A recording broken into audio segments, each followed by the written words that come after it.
Welcome to Cannabiz Accounting's tax web series sponsored by CMATES.org.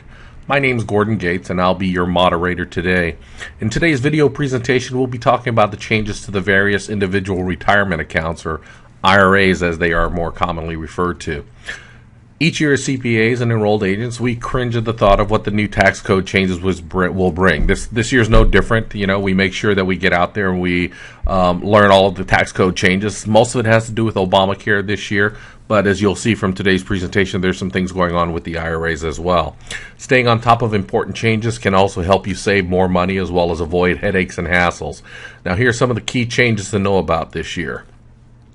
If you're a current client, you know that Cannabiz Accounting, we stress contributing to your work retirement plans as a way to save for your future. If you've got a 401k offered through your workplace, you'll want to hear about these changes. For 2014, the contribution limit for 401k retirement accounts is $17,500. If you're 50 or older, you'll get to do what's called a catch-up contribution, meaning you can put in an additional $5,500 for a total of $23,000. We encourage our clients to maximize their contributions, or at the minimum, put in up to the maximum amount that your employer is matching. At least get their dollars that are going to be contributed into your account as well. Although there's no change in 2014 limits, next year you're going to find that you can contribute up to $18,000, and for those 50 and above, you can contribute up to $6,000 as a catch-up. For those of you that have employer-based retirement plans such as 401ks, it's a great way, as we talked about, to accumulate savings, especially if, again, you can maximize by taking at least what the employer matching funds are available. These same numbers apply to any 403B plans, most 457 plans, and the federal government's thrift savings plans. Note that to qualify for the catch-up contributions, all you need to do is turn 50 anytime during that year. First up, we're going to talk a little bit about traditional IRAs and how those are starting to widen up. The contribution limits remain the same in 2014 as they were in 2013.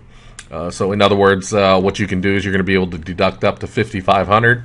Again, for those 50 and over, you've got a catch-up of $1,000 for a total of $6,500. Your ability to deduct traditional IRA contributions from your taxable income is all income limited. In other words, there's a phase-out that occurs, and we'll talk a little bit about that phase-out. The deduction for taxpayers that are making contributions, if you're single and head of a household and you have a plan at work, your phase-out occurs between $60,000 and $70,000. So once you hit that $60,000 bracket, that $5,500 now begins to decrease on the amount that you're going to be able to deduct from your tax return. If you're making more than $70,000 on your adjusted gross income, at this point, you're not going to be able to take any deduction at all. And we'll talk a little bit later about non-deductible IRA contributions.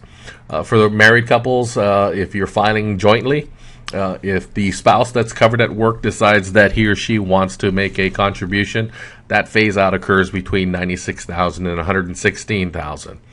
So what does it all mean to you? Well, basically the amount you can deduct from your tax return, again, is limited based on your adjusted gross income. If your income exceeds the amounts noted above, you can't take an IRA deduction. But, as we mentioned, you can still take a non-deductible IRA contribution.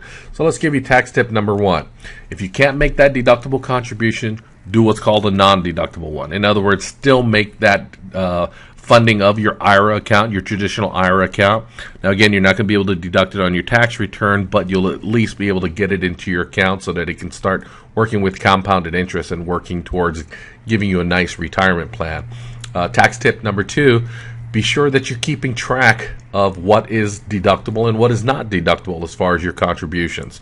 It has a significant impact when you start pulling money out because, again, some of this will be tax deductible, some of it may not, and that's why you want to be able to track those, and you have to actually submit forms each year to the IRS saying what is deductible and what is not deductible itself. Next up is going to be the Roth IRA, which came into popularity a few years ago. What does this mean by phase out? Let's talk about the phase out range again one more time. It simply means that at some point, based on your adjusted gross income, the IRS will not allow you to make a contribution to your Roth IRA. So in 2014, that phase out range for married filing joint is between $181,000 and $191,000. If your adjusted gross income married filing joint is more than $191,000, you cannot make a contribution directly into your Roth IRA contribution. Okay? For single folks and head of households, that amounts to $114,000 to $129,000. Now, here's another tax tip. If you're phased out, what we're going to suggest that you do is contribute to a non-deductible IRA. Now, you're not going to be able to deduct it, and you're not able to do that with your Roth IRA anyway. But once you've contributed it into a non-deductible IRA, what you can do is convert it to a Roth IRA at some later point. Remember, you've got until April 15th to make a contribution for 2014. Brand new for 2015 will be the debut of what's called the MIRA. Okay, this was created by the U.S. Department of the Treasury and designed to be offered through employers.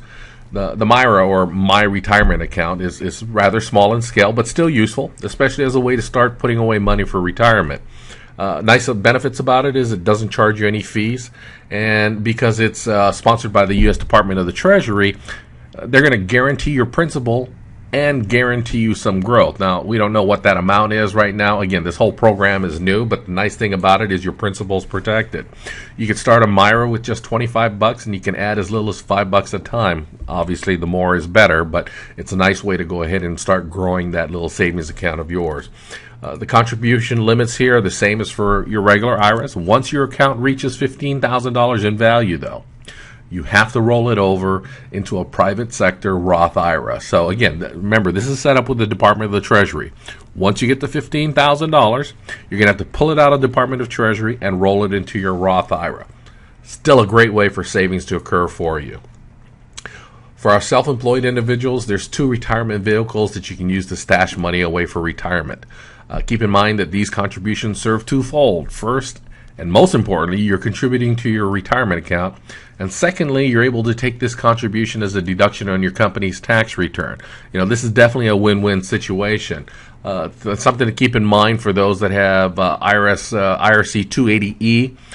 There are some deduction that you will be able to take, but you'll need to talk to your tax professional about that.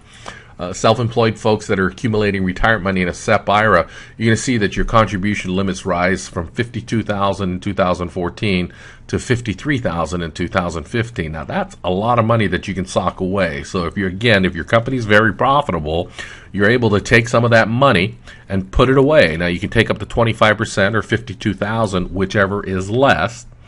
25% of your profit, or $52,000. Whichever is less, again, and you're able to deduct that from your tax return. The same thing applies for if you have a 401k, a solo 401k with your company as well. Now, the second type of self-employed individual might have set up a simple IRA contribution. Okay, now we're seeing those have a small uptick as well.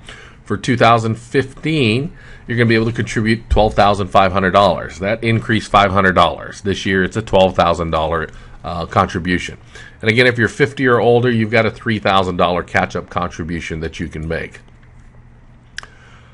Lots of new tax laws for 2015, and they're definitely worth learning about, too. And we strongly suggest you take a minute to review some of the other video series that we have and how that may impact your 2014 tax return filing. People, we know you have a choice of tax professionals out there, and we appreciate you entrusting Cannabiz Accounting with yours. Please visit our website at www.cannabizaccounting.com or give us a call toll-free at 844-420-8299. Thanks for stopping in, and make it a great day.